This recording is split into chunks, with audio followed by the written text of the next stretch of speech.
आंखों के पर्दे नम हो गए, बातों के सिलसिले कम हो गए। पता नहीं गलती किसकी है, पता नहीं गलती किसकी है। वक्त बुरा है या बुरे हम हो गए।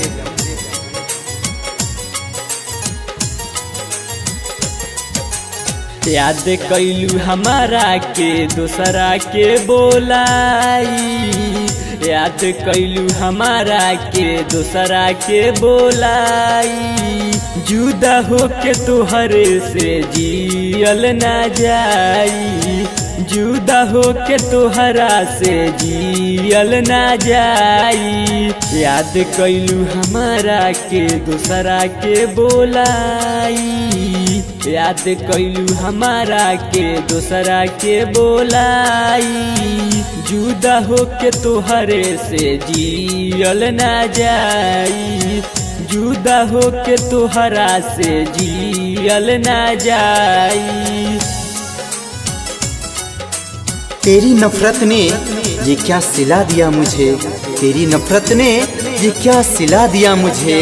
जहर गमे जुदाई का पिला दिया मुझे।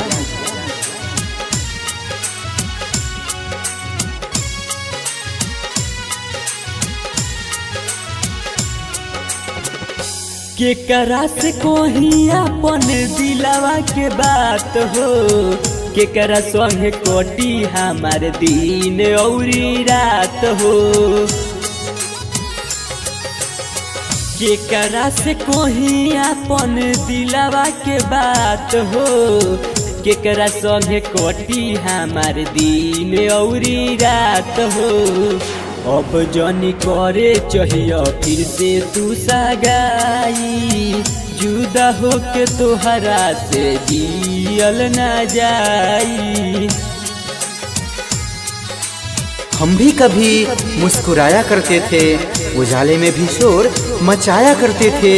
उसी दिए ने जला दिया हाथ मेरे, उसी दिए ने जला दिए हाथ मेरे, जिस दिए को हम आंधियों से बचाया करते थे। जिए मरे के संगही खैलू तू किरिया, तब काहे करत नइखू हमरो फिकिरिया। जिए मरे के संगही खैलू तू किरिया, तब काहे करत नइखू हमरो फिकिरिया। बीतल दिन सपना बन के सतैलू, तब काहे हमारा के छोड़ के तू गईलू।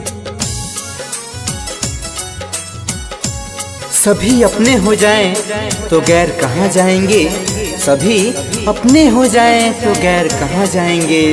और जख्म अगर ना मिले तो दर्द समझ कैसे पाएंगे।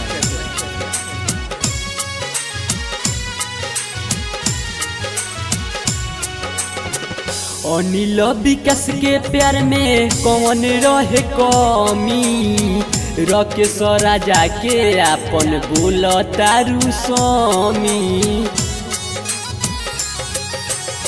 अनिल विकास के प्यार में कौन रहे कमी, राकेश राजा के अपन बोल तारू स्वामी। आकाश सुनाव तारे आंसू के बहाई, जुदा हो के तोहरा से जियल ना जाई।